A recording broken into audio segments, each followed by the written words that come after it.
Hi everyone, I'm Mike Mercurio. I'm a principal with the law firm Offutt Kerman. I'm in the corporate practice and I spend most of my time doing M&A. Hi, I'm Dan Duran. I'm the founder of Quantiv. We principally do financial services work.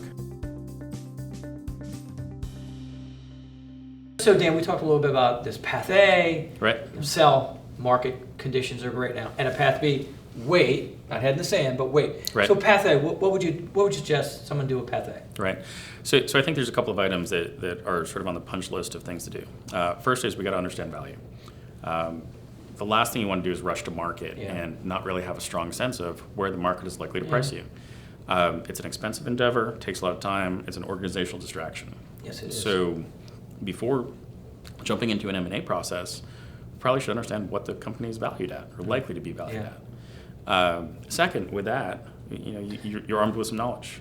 You need to understand how that fits into your portfolio, the broader estate. Yeah, I agree.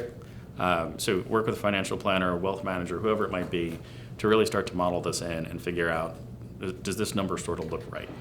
And if that's the case, then the answer is, we're definitely path A, we're going to market, and then we start to get into what running a process looks like and getting diligent about creating some competition for this company in the market. So from my viewpoint on a path A, I'd say hire an M&A attorney early in the process, and underscore an M&A attorney. Many clients of mine, I see, and we come in as specialized counsel, but most businesses, if they have a degree of success, have a relationship with an attorney, an accountant, and so forth. But he or she, the guy or gal that does your estate plan, and that's an important subject area. It's not mine. Can't do your M&A deal and shouldn't do your M&A deal. What would you suggest in path B?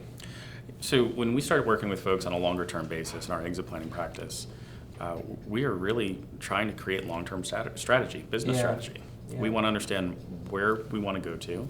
Maybe put a high watermark on the wall of values here. We're trying to get to there. And then connect the dots. And this is strategy. This is planning.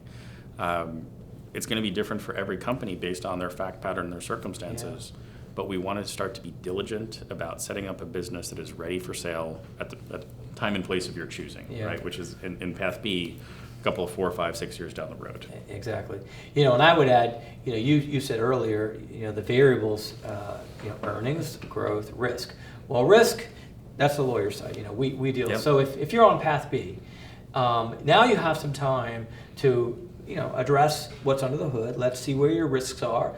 Let's understand your risks, because that's really what lawyers do. I mean, I think in the end, what my job is to, identify risks for clients, and for clients to say, Mike, don't care about that risk, or I understand it. Because once you're educated, you understand it, you can accept the risk, or I really care about that risk.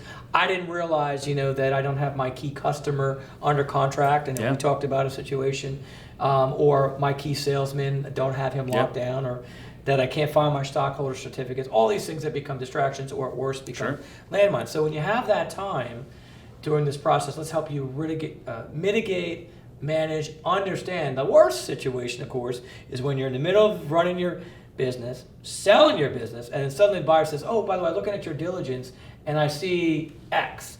Huge, disruption. The apple cart falls over, and now you're down. Totally. And you could be leveraged, like you referenced.